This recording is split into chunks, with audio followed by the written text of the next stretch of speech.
And now, live from the Snackboy Studios in Laurel, Maryland, it's snack time. Well, hello and welcome to Snackboy. I'm your host, Terry, and here we are coming at you live from Laurel, Maryland, as our announcer said, and from the Snackboy Studio. And today, I've got email. The first one is from Brad, and Brad says, "Hey, Terry. I got a story about a celebrity who was very nice. My manager's wife, Len, has met Danny DeVito, who was in LA Confidential, and she said that he was wacky and very friendly, and that he had so much money that he had an entourage, and he would even fly them all to dinner and then fly them back home. That's a very nice story, and I think that's especially cool because, as we all know, Danny DeVito is one of my favorite villains in history. I love it on Taxi when he'd be like, Riga, Riga. He played De Palma, you know, the taxi dispatcher. And I think it's great that in real life he's just a sweetheart, just a sweetie. And the other email comes from Clay and Sarah, and they say, "Dear Snackboy, please update us on Nigger White Opie and Nigger White James. Maybe even have them on your show." Well, you know what, Clay and Sarah, I thank you for writing in, and let me tell you something. I have a story brewing about Nigger White James and Opie, and it's going to be unleashed on the public within the next week. So keep watching, and I thank you for that email. And just to tell you, the reason I even told that first one, the story about Smurf and the closet and the cum, was that I was actually offered. Nigger White Opie and James consider me enough of a friend as a cousin that they even offered me Smurf, you know, to do with what I will. I declined because I thought Smurf, you know, gets tossed around a lot, and I don't want to feel like an old video at Errol's. It's just been given out to everybody. The last email I have for you today is from Brian, and Brian says, "Snackboy, given your profound wisdom and depth of perception into the critical issues of life, have you considered running for president?" Brian, thank you. Thank you, Brian. That makes me feel very good. But let me tell you something. I would just really, really suck at politics.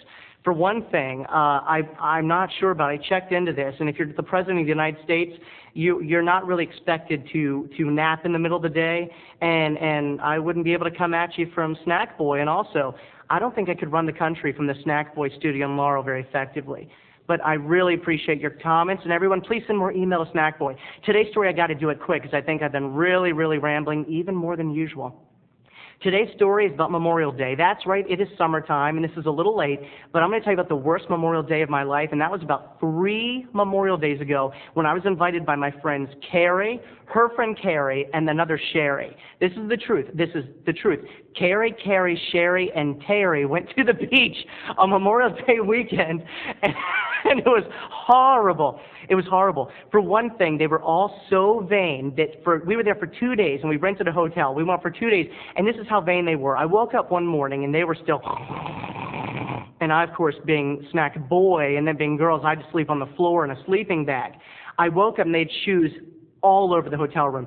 So many shoes that I literally lined them up. I went under the bed, I found every shoe, and I lined them up, and they went all the way from one wall to the bathroom wall and all the way back to the other wall twice for 2 days. This is only 3 girls, and this is the truth. Another thing that was funny in their vanity was, even though we were all over the 20 years of age, you would think we were a little bit mature.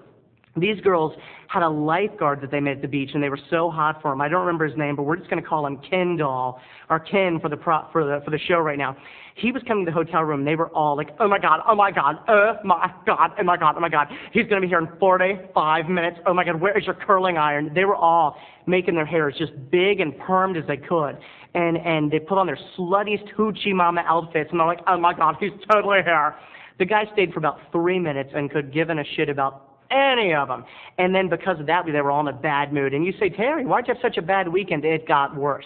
We went to a restaurant. It was a buffet. You should know when you're getting a really cheap buffet, it's not going to be quality food. They were like, "This food totally sucks.